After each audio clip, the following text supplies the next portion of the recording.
아멘. 예. 오늘 하나님은 우리의 피난처시로다라는 제목으로 말씀 나눌 텐데요. 이미 전 목사님이 다 했습니다. 예, 찬양으로 다 했고요. 기도 제목으로 다 했습니다. 정리를 싹 해주셨습니다. 그 말씀까지 하시더라고요.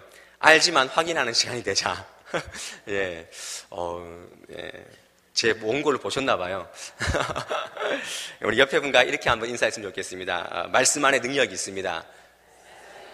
예, 말씀 안에 능력이 있습니다. 예. 대학생들이 이제 기말고사 기간인데요. 이제 6월 초 됐으니까 기말고사 기간일 텐데 머리가 명석한 공대 학생들 남자 4명이서 시험 기간에 얼마나 머리가 좋으면 시험 기간에 잠깐 교회로 그 드라이브로 간 거예요. 우리는 뭐 시험 다 문제 없으니까 워낙 뭐 명석하니까 다 안다 하고 갔다가 차가 막혀버린 거예요. 시간 안에 시험 그 시간 안에 못 들어온 거예요. 예, 난리가 났죠. 늦게 갔습니다. 늦게 가니까 이미 시험은 다 끝났고 교수님을 만났습니다. 교수님께 얘기를 했죠. 교수님 죄송합니다. 저희가 정말 그러고 싶지 않았는데 이 타이어가 펑크 났는데 거기가 이렇게 오는 길에 연락할 길도 없고 참 이렇게 어려웠습니다. 한 번만 용서해 주십시오. 다음 주에 시험을 치르게 해 주십시오. 교수님이 얼마나 마음이 넓은지 알았다. 다음 주에 치자 해서 그 강의실에 함께 모여서 한 명은 저쪽에, 한 명은 이쪽에, 한 명은 저쪽에 완전히 구석으로 4명을 앉히고 교수님 중간에 앉아서 시험을 쳤습니다. 머리가 워낙 좋으니까 다 아는 문제입니다. 6문제가 나왔는데 1번부터 5번 문제는 아주 쉬운 문제예요. 공대니까 막 술술 푸는 거예요. 근데 5번 문제가 50점, 6번 문제가 50점짜리인데 문제가 뭔지 아세요? 지난주에 터진 타이어는 어느 쪽 타이어입니까? 망했죠. 망했어. 완전 망했어요. 예. 이걸 보고 빼지도 박지도 못하는 상황이다. 우리가 얘기를 하는데 피할 길이 없습니다. 도저히 피할 길이 없습니다. 그 문제는 피할 길이 없는 거예요. 제가 우스갯소리로 여러분들한테 워낙 피곤하시고 오늘 힘든 가운데 오셔서 이런 예화로 여러분들 한번 웃었지만 우리 인생을 살다 보면 길이 막힌 것 같은 그런 경험들을 너무나 많이 하는 거예요.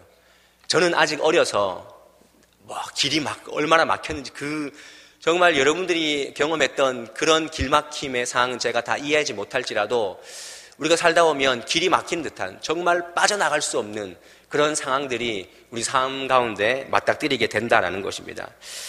오늘 시편이 바로 사방이 막혔을 때 쓰여진 그런 시편이라고 할 수가 있습니다. 오늘 시편을 통해서 영감을 크게 얻은 사람 많이 들어보셨을 거예요. 시편 46편 하면 누구랑 연결을 하시면 되면 마틴 루터하고 연결을 하면 됩니다. 종교개혁자인 마틴 루터. 그가 이 46편을 읽고 그 어려운 종교개혁의 과업들을 다 이루어낸 겁니다. 그가 얼마나 어려웠냐면요. 종교개혁을 주도한 지 10년째 되던 해 1527년에 그의 생애에서 가장 어려운 시기였다.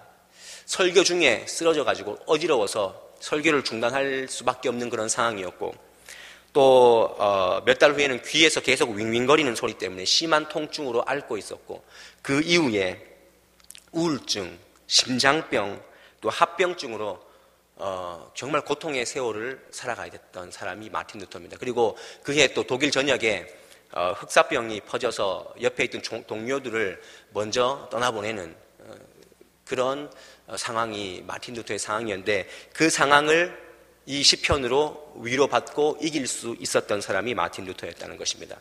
그래서 여러분들이 잘 아는 찬양이 있습니다. 585장 마틴 루터가 지었죠. 내 주는 강한 성이요. 이 찬양인데 유명한 찬양이죠. 근데 이 찬양 2절이 저는 마음에 제일 와닿더라고요. 내 힘만 의지할 때는 패할 수밖에 없도다. 그 다음에 힘 있는 장수가 나와서 날 대신해서 싸우니 이 장수가 누군가? 주 예수 그리스도다. 당할 자가 아무도 없다. 반드시 이길 것이다. 라는 그런 고백을 가사를 써서 이렇게 우리가 지금도 불러지지 않습니까?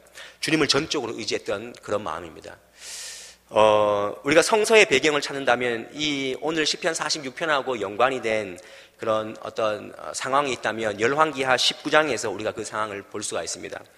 주전 701년에 히스기야가 왕으로 이렇게 남유다의 왕으로 있을 때 아수르의 사네립이 예루살렘을 포위하고 공격하는 겁니다. 위협을 하는 겁니다.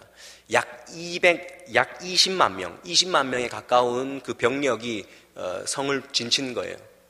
아무것도 없는데 그 애워싸움 가운데서 결국은 아무것도 안 하고 하나님께서 그 군대를 이겨주신 거예요. 그래서 이 46편이 그러한 상황의 배경이 되었다라는 것입니다. 우리는 성경에서 피난처 되신 하나님, 그리고 환난 중에 건지시는 하나님을 많이 보게 됩니다. 많이 보지 않습니까? 중요한 것은 그 피난처 되시고 환난 중에 큰 도움 되시는 하나님이 여러분들 삶하고 상관이 없으면 아무 능력이 없습니다. 그렇지 않습니까? 아브라함의 하나님, 야곱의 하나님, 요셉의 하나님, 우리가 알지만 이것이 알무로 끝나버리고 내가 경험하지 못하고 그 하나님이 내 하나님이 되지 못하면 아무런 능력이 없다는 겁니다. 우리가 말씀을 받을 때 이 말씀이 오늘 내 말씀이다. 정말 내가 오늘 붙잡고 간다. 동일한 마음으로, 그런 마음으로 이 말씀을 붙잡을 때 여러분들 안에 있는 문제들이, 기도의 제목들이 아무것도 아니게 되는 그런 은혜의 역사가 있을 줄 믿습니다. 마틴 루터가 그랬고요. 히브리서 11장에 나오는 수많은 선진들이 그렇게 이긴 것입니다. 하나님을 피난처 삼았던 것입니다. 그러면 오늘 우리가 이 말씀을 다시 한번 2016년도 6월달 오늘 이 말씀을 받을 때 어떤 마음으로, 우리가 어떻게 하면은 우리 삶 가운데 하나님이 우리 삶의 피난처 되십니다라는 것을 다시 확고하게 고백할 수 있느냐라는 것입니다. 우리가 1절 말씀을 한번 보겠습니다. 1절 말씀, 다 같이 한번 1절 말씀 보겠습니다. 시작. 하나님은 우리의 피난처시요 힘이시니 환난 중에 만날 큰 도움이시라 그랬습니다.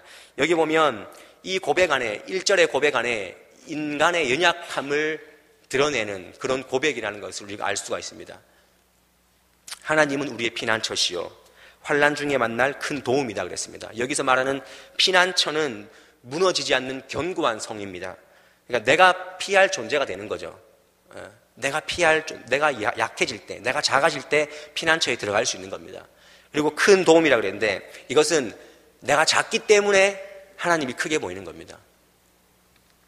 그것을 전제로 하는 거죠. 그래서 피난처라는 고백과 큰 도움이라는 고백은 내가 연약함을 인정할 때 그 피난처 되시고 큰 도움 되시는 하나님이 보이는 것이고 내가 그 안으로 들어갈 수 있고 숨을 수 있다는 것입니다. 우리의 연약함을 인식해야 됩니다. 인식하면 우리 피난처 되시는 하나님을 볼 수가 있습니다. 쉽죠, 그죠? 쉬운 것 같죠? 말씀을 곰곰이 이렇게 준비하다가 보니까 이거 정말 어려운 거다. 이거 정말 어렵습니다. 제 삶에 대입해 보니까 피난처 되신 하나님 앞에서 내 연약함만 인정하면 되는데 우리가 문제가 생기면요 절대로 나는 연약하다고 생각 안 합니다. 이거 내 힘으로 할 수 있다. 이거 어떻게든지 모든 내 의지와 힘을 동원해서 일단 그거 먼저 맞고 봅니다. 우리 인생이 그렇다는 거죠. 그래서 피난처 되시고 큰 도움 되시는 이 하나님을 고백하기가 얼마나 어려운지 모릅니다. 우리는 오늘도 그렇게 고백해야 됩니다. 하나님, 나는 연약합니다. 우리는 부족합니다. 우리가 부족할 때 누가 크게 됩니까? 하나님이 강함이 되시는 것이죠. 우리도 오늘 찬양했지 않습니까? 그래서 성경에는 수많은 그 성경의 구절에 보면 인간의 약함들이 있습니다. 제가 한번 읽어드릴게요. 이 말씀을 들으시고 그래 약하지. 야고보서 4장 14절 내일 일을 너희가 알지 못하는도다. 너희 생명이 무엇이냐? 너희는 잠깐 보이다가 없어지는 안개니라 그랬습니다. 안개. 여러분들 안개입니다. 우리는 안개입니다. 잠언 27장 1절 너는 내일 일을 자랑하지 말라. 하루 동안에 무슨 일이 일어날지 내가 알 수 없다 그랬습니다. 우리가 예배하고 가다가 어떤 일이 일어날지 우리가 어떻게 압니까? 그만큼 우리가 연약합니다. 이사야 2장 22절 말씀 너희는 인생을 의지하지 말라.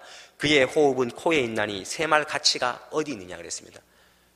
코에 하나님이 불면은 끝나는 것입니다. 우리 인생. 내가 연약하다고 생각할 때 그것을 인식할 때 매 순간순간마다 그것을 묵상할 때 내가 작음을 묵상할 때 크신 하나님, 피난처 되신 하나님이 우리 삶 가운데 보이는 줄 믿습니다. 환난 중에 만날 큰 도움 그랬는데 영어 성경으로 보니까요 ever present 그랬습니다.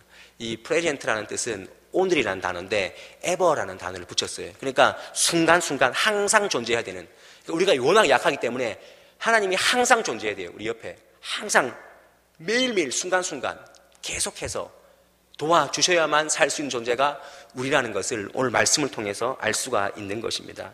오늘 우리의 연약함을 다시 한번 확인할 수 있기를 바랍니다. 우리의 교만으로 하나님이 보이지 않는 그런 일이 없도록 여러분들 다시 한번 기도 가운데 계속 우리 자신을 작게 나는 약합니다. 하지만 그 약함이 오히려 우리에게는 강함이 될 줄 믿습니다. 우리의 약함을 인정하십시오. 그러면 하나님께서 일하실 차례가 된다는 것입니다. 두 번째로요, 피난처 되신 하나님을 우리가 어떻게 고백할까 했을 때 그것은 문제에 잠기지 않고 우리가 하나님께 잠기는 인생이 되어야 된다는 것입니다. 문제에 잠기는 것이 아닙니다. 우리가 잘 아는 것이죠. 4절과 5절 말씀 보면요, 우리 4절 5절 한번 같이 읽어볼까요? 4절과 5절 시작. 한 시내가 있어 나뉘어 흘러 하나님의 성 곧 지존하신 이의 성소를 기쁘게 하도다. 하나님이 그 성 중에 계심에 성이 흔들리지 아니할 것이라. 새벽에 하나님이 도우시리로다. 여기서 말하는 성은 예루살렘 성전을 얘기하는 것입니다. 예루살렘 성전에 하나님이 임재하기 때문에 결코 흔들릴 수 없다는 것입니다. 중요한 것은 그 성이 예루살렘 성이기 때문에 흔들리지 않는 것이 아니라 그 성에 누가 있기 때문에요? 하나님이 임재했기 때문에 흔들리지 않는 것입니다. 이 원리를 잘 아셔야 됩니다.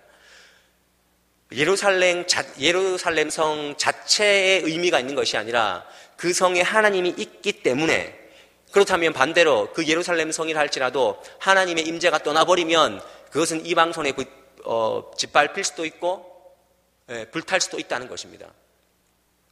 중요한 것은 그 성 자체의 명성이 있는 것이 아니라 그 자리에 하나님의 임재가 있느냐, 그 자리에 하나님의 임재가 없느냐, 거기에 흔들리느냐 흔들리지 않느냐가 결정된다는 것입니다. 이 말씀을 우리 삶에 대입해 보십시오. 우리 한 사람 한 사람을 하나님께서 거룩한 성전이라 그랬습니다. 신약 성경에 보면 우리를 거룩한 성전이라 그랬습니다. 그런데 그 거룩한 성전에 하나님이 임재하면은 견고한 것입니다. 그러나 하나님 임재하지 않으면 견고해지지 않는 것입니다. 여러분들 한 사람 한 사람이 하나님의 성전인데 견고한가 견고하지 않는가, 그것은 우리 삶 가운데 하나님이 계시느냐 계시지 않느냐, 임재하느냐 임재하지 않느냐, 거기에 달려 있다는 것입니다. 성도의 삶은 어디에 있느냐가 중요한 것이 아닙니다. 성도의 삶은 어디에 있느냐가 중요한 것이 아니라 누구와 함께 하느냐, 하나님과 함께 하느냐 함께 하지 않느냐, 거기에 달려 있는 거죠. 우리 자녀들이 안동에 있다가 서울로 많이 가지 않습니까? 서울로 가면 서울에 좋은 대학 갔다고 얘기하잖아요. 안동에 있는 사람들은 패배의식 느끼고, 늘 얘기해요. 청년들한테 어디에 있느냐가 중요한 게 아니라 네가 여기 있지만 하나님 함께 하시면 네가 흔들리지 않는 성이 되는 것이다. 요셉은요, 감옥을 가던 팔려가던 궁궐에 있던 그가 하나님과 함께 하심으로 형통한 자가 되었다고 말씀하지 않습니까? 오늘 다시 한번 우리가 문제에 잠기지 않고 하나님께 잠길 수 있기를 원합니다. 오늘 말씀 표현해 보면 새벽에 하나님이 도우신다라는 그런 표현이 있는데요. 왜 새벽에 하나님이 도우실까? 전쟁할 때요, 제일 취약한 시간이 언제인 줄 아세요? 새벽입니다. 새벽. 제일 피곤한 시간이거든요. 그래서 새벽이 가장 취약한, 그래서 새벽에 하나님 제일 취약할 때 하나님 도우시는 거예요. 그래서 하나님께서도 여리고성을 매일 한 바퀴 돌고 마지막 날에는 7바퀴 돌 때, 그날이 언제였냐면, 그 시간대가 언제였냐면 새벽에 돌아라 그랬어요. 여리고성이 새벽에 취약하기 때문에. 또 사울이 왕이 되어서 첫 승을 거둔 그 암몬과의 전쟁에서도 새벽에 하나님께서 나가라고 말씀하신 거죠. 이렇게 새벽은 중요한 개념입니다. 가장 취약하지만 반대로 하나님의 힘을 얻을 수 있는, 하나님의 능력을 힘입을 수 있는 그런 시간이라는 것입니다. 어떤 분에게는 이 새벽이 취약한 시간이 될 수 있지만, 믿는 사람에게는 이 정말 새벽이, 취약한 새벽이 하나님의 은혜를 얻을 수 있는 귀한 시간이 된다는 것입니다. 그래서 새벽 예배가 중요한 거예요. 새벽 예배가. 새벽은요, 하나님의 은혜에 잠기는 시간입니다. 내 문제를 생각하는 시간이 아니라 하나님의 임재에 잠기는 시간이에요. 가장 외롭고 고통스럽고, 나 오늘 어떻게 살지? 나 오늘 또 그 문제 안고 살아야 되는데 그 문제에 집중하는 시간이 아니라, 새벽은 어떤 이에게는 약하지만 어떤 이에게는 하나님의 은혜를 공급받는 시간이 될 수 있다는 것입니다. 이처럼 문제에 잠기면은 두려움이 커지지만 하나님의 임재에 잠기면은 우리가 평안을 얻을 수 있다라는 것입니다. 어려움이 생길 때 문제를 풀려고 하지 마십시오. 문제에 집중하지 말고 하나님의 임재에 집중하면은 그 문제가 아무것도 아닌 거죠. 인도네시아에 예전에 그 쓰나미가 났을 때, 그때 딱 터지고 이틀 후에 그런 기사가 났었어요. 쓰나미가 났는데 두 부부가 그 쓰나미 현장 가운데 있었대요. 근데 살았대요.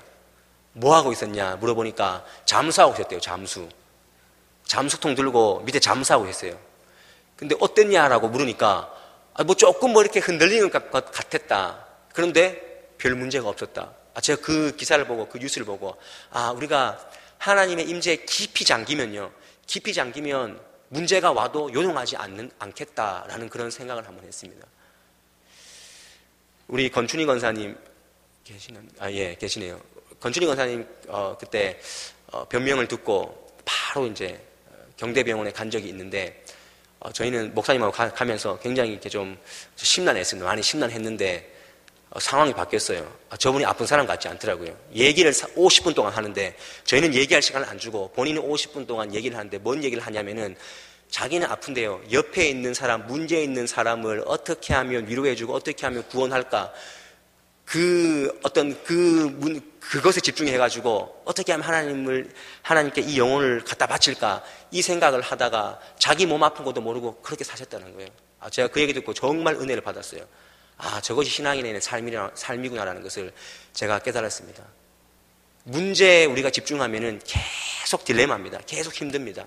하지만 문제에 집중하는 것이 아니라 문제보다 더 크신 하나님께 집중할 때 우리는 새 힘을 얻을 수 있는 것입니다. 여러분들 평소에 일상에서 하나님과의 친밀함을 가지셔야 됩니다. 평소에 교회에서만 아니라 평소에 하나님과의 친밀함, 교회에서만 믿음 있는 척하는 것이 아니라 평소에 말씀을 붙잡고 또 삶의 자리에서 기도를 함으로 말미암아 성전된 내 삶을 견고하게 해나갈 때 그때 흔들림 없는 삶을 살아갈 수 있는 것입니다. 제가 그래서 이렇게 말씀을 준비하면서 이렇게 한번 정리를 해봤습니다. 인생의 새벽은 새벽 기도로 이긴다. 여기서 말하는 앞의 새벽은요 가장 취약한 상황이에요. 그런데 뒤의 새벽 기도는 은혜를 받을 수 있는 상황이죠. 그러니까 여러분들 삶 가운데 가장 어려운 인생의 새벽은요 새벽 기도로 이길 수 있어야 되는 것입니다. 하나님의 능력을 공급받음으로 다시 한번 이길 수 있어야 한다라는 것입니다. 이러한 다 아는 것이지만 다시 한번 말씀 앞에서 우리의 신앙을 견고하게 하고 확인할 수 있었으면 좋겠습니다. 마지막으로 피난처 되신 하나님을 고백하는 사람의 특징이 뭐냐면 가만히 있는 것입니다. 지난주에 이번 주에 우리 김호동 목사님이 가만 서서 있으라 그랬는데요. 우리도 한번 말씀을 한번 읽어볼까요? 8절에서 9절까지 10절까지 말씀 한번 다 같이 읽어볼게요. 8절에서 10절까지 말씀 한 목소리로 읽어볼게요. 시작. 와서 여호와의 행적을 볼지어다. 그가 땅을 황무지로 만드셨도다. 그가 땅 끝까지 전쟁을 쉬게 하시며 활을 꺾고 창을 끊으며 수레를 불사르시는 도다. 이르시기를 너희는 가만히 있어 내가 하나님 됨을 알지어다. 내가 문나라 중에서 높임을 받으리라. 내가 세계 중에서 높임을 받으리라 하시도다. 여기서 가만히 있으라 그랬습니다. 하나님이 가만히 있으라. 이것은 멈추어 있으라. 동작의 정지가 아닙니다. 동작 그냥 가만히 있으라. 동작의 정지가 아니라 이런 말씀 듣고 오늘부터 나 가만히 있어야겠다. 아무것도 하지 말고 가만히 있어야겠다. 그런 뜻이 아니라 가만히 있으라는 뜻은 인간의 자기중심적인 사고를 버리라는 뜻입니다. 내 안에 있는 자기중심적인 생각을 버리라는 것입니다. 그리고 하나님의 생각에 동참하라는 것입니다. 하나님의 생각에 동의하라는 것입니다. 우리 기도 중에서 우리가 기도할 때 가장 큰 방해꾼이 뭐냐면 그것은 바로 인간의 생각과 경험인 것입니다. 그래서 여리고성을 돌 때 우리가 생각할 때는 여리고성을 무너뜨리려면은 망치가 있든지 전략이 있든지 전술이 있든지 하지만 하나님께서는 침묵하고 승리의 함성을 외치는 것이었습니다. 우리 생각하고 완전히 다른 것이죠. 또 홍해 앞에서 장정 200만이 어떻게 그 홍해를 건널 수가 있습니까? 우리 생각에는 타이타닉호 같은 것이 몇 대가 있어서 왔다 갔다 왕복하면 되겠다. 아니면 다리를 놓으면 되겠다 라고 생각하지만 하나님의 방법은 그것이 아니었습니다. 하나님의 방법은요 물 밑에 길이 있지 않느냐. 하나님의 방법은 그것이었습니다. 우리가 우리의 생각을 접고 하나님의 생각에 동의하고 동조하면 그것이 우리에게 큰 힘이 된다는 것입니다. 애굽에서 출애굽하기 전에 모든 장자가 죽었는데 하나님께서 살 수 있는 조건이 있었습니다. 뭡니까? 우슬초로 어린 양의 피를 문설주에 임방에 바르기만 하면 다 살아난다는 것입니다. 그것을 믿지 않고 그 생각에 그 하나님의 말씀에 동의하지 않고 반대로 자기 생각으로 나갔던 사람들은 다 죽게 된 거죠. 절대로 우리는 내 힘으로 살아서는 안 됩니다. 오늘 다시 한번 결단하십시오. 내가 내 힘으로 살지 않겠다라는 결단을 하십시오. 그런데 그 내 힘으로 살겠다는 그 생각 안에 우리가 대안이 있기 때문에, 대안이. 여러분, 대안이 있습니다. 분명히 대안이 있습니다. 문제가 터지면 바로 생각하는, 자동적으로 생각하는 그 대안들이 있습니다. 그 대안조차도 다 버려야 합니다. 그래야 하나님의 역사가 시작되는 것입니다. 시편 146편 말씀에 이런 말씀이 있어요. 귀인들을 의지하지 말며 도울 힘이 없는 인생도 의지하지 말라 그랬습니다. 힘 있는 사람 의지하지 말고, 내 주변에 그 문제는 그 사람이 최고다, 붙잡지 말라는 것입니다. 하나님의 방법에 전적으로 동의하고 그 생각에 함께 동참하라는 것입니다. 제가 시선이라는 찬양이 있는데요. 시선, 요즘에 젊은 사람들이 부르는 찬양인데, 그 찬양 가사 그 후렴 보면 이렇게 적혀 있어요. 제가 한번 불러드릴게요. 잘 부르지 못하지만, 모든 시선을 주님께 드리고 살아계신 하나님을 느낄 때 내 삶은 주의 역사가 되고 하나님이 일하기 시작하네. 하나님이 일하기 시작하는 때가 언제입니까? 모든 시선을 주님께 드리는 것입니다. 내 대안들, 내 생각들 다 뒤로 접고 시선을 주님께만 고정하면 그때는 하나님께서 일하기 시작한다는 것입니다. 오늘 하나님께서 어떻게 일하셨는지 우리가 한번 확인해 볼게요. 우리가 배경이 되는 열왕기하 19장으로 한번 가보겠습니다. 열왕기하 19장으로 우리 요 말씀만 한번 보고 기도할 텐데요. 열왕기하 19장 35절. 열왕기하 19장 35절.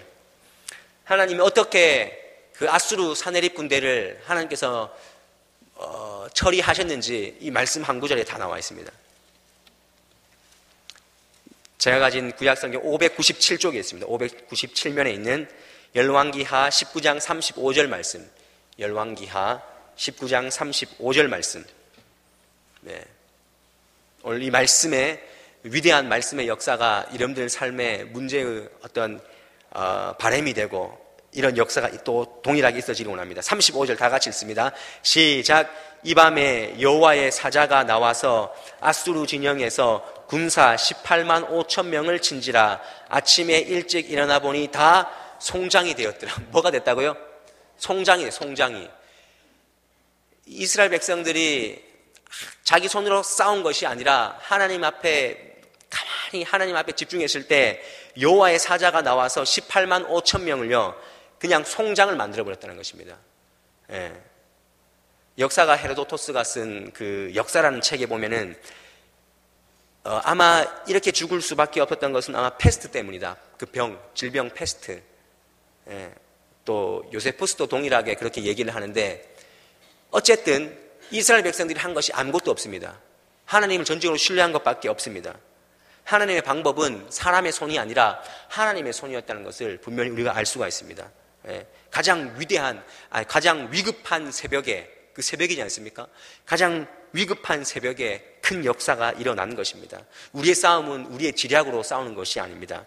우리가 우리의 것을 비움으로, 그 비움의 영성으로 하나님의 것을 채울 때, 내 생각이 버려질 때 하나님의 역사가 우리 안에 들어온다는 사실을 믿으시기를 바랍니다. 우리가 그것을 믿고 다시 한번 오늘 이 수요 기도의 자리에서 주님 앞에 기도했으면 좋겠습니다. 하나님은 우리의 큰 피난처시고 큰 도움입니다. 오늘 세 가지를 말씀드렸는데요. 우리의 연약함을 인정하시기 바랍니다. 말처럼 쉬운 일이 아닙니다. 인정해야 됩니다. 그리고 문제에 잠기지 마시기 바랍니다. 하나님께 더 깊이, 하나님과 친밀한 교제로 하나님과 깊이 교제하는 그런 삶이 될 수 있기를 원합니다. 마지막으로 내 생각을 버리고 하나님의 일하심을 기대할 수 있기를 바랍니다. 여러분들이 가지고 있는 인간적인 대안을 버리십시오. 오늘 다시 한번 이런 말씀을 드렸지만 또 버리지 못한다면 그 광야는 또 그만큼 그 말씀 들을 때까지 또 길어지는 것입니다. 오늘 버리셔야 됩니다. 이런 믿음의 역사가 하나님은 우리의 피난처가 되십니다라는 이 고백이 저와 여러분의 고백이 될 수 있기를 주님의 이름으로 간절히 축원합니다. 우리 함께 이 시간 기도하겠습니다. 기도하실 때요 말씀 생각하시면서 기도했으면 좋겠습니다. 말씀을 생각하시면서 이렇게 기도하겠습니다. 우리의 삶에 확실한 피난처는 하나님밖에 없습니다. 그렇게 고백하시고요. 우리의 연약함이 그분의 강함임을 다시 한번 깨닫고 우리의 연약함을 인정하며 나아갈 수 있는 귀한 기도의 자리가 되기를 원합니다. 혹시나 여러 가지 문제에 잠겨서 하나님을 바라보지 못하고 있다면 이 시간 하나님의 임재를 갈망하십시오. 하나님 분명히 우리가 기도하면 임재하시고 우리에게 말씀하시고 우리를 위로하시는 분입니다. 하나님 나와 친밀한 관계를 맺기를 원합니다. 하나님 내가 주님 놓치지 않기를 원합니다. 그렇게 기도하시고 또 이 시간 말씀 생각하면서 하나님 피난처 되신 하나님 내가 이 시간 바라보기를 원합니다. 우리 말씀 생각하시면서 한번 기도하도록 하겠습니다. 사랑해 주님 감사합니다. 하나님 오늘도 우리에게 말씀하여 주시고 하나님 우리의 확실한 피난처는 주님밖에 없음을 우리가 다시 한번 믿음으로 바라봅니다. 하나님 우리의 약함을 인정하며 주님의 강함을 힘입는 귀한 시간 될 수 있도록 주님 도와주시옵소서. 혹시나 여러 가지 문제에 잠겨서 주님 바라보지 못하고 있다면 이 시간 주님의 임재를 다시 한번 갈망하며 하늘과의 친밀한 관계를 맺어나갈 수 있는 귀한 서구의 권속들의 삶이 될 수 있도록 주님 도와주시옵소서. 하나님 내 생각이 버려지고 내가 가지고 있는 인간적인 대안들을 버려지게 하여 주시옵소서. 말씀을 생각하게 하시고 하나님 피난처 되신 하나님이 큰 도움 되신 하나님이 우리 곁에 있음을 오늘도 이 시간도 말씀하고 계심을 우리 가운데 하나님 임재하심을 깨닫게 하여 주시옵소서. 하나님 우리의 고백이 우리 입술의 고백으로 끝나는 것이 아니라 우리 삶의 고백이 되게 하시고 하나님 오늘도 여러 가지 문제로 실망하고 고통당하는 귀한 종들의 삶 가운데 하나님 능력으로 임하게 하여 주시옵소서. 주님 붙잡아 주시옵소서.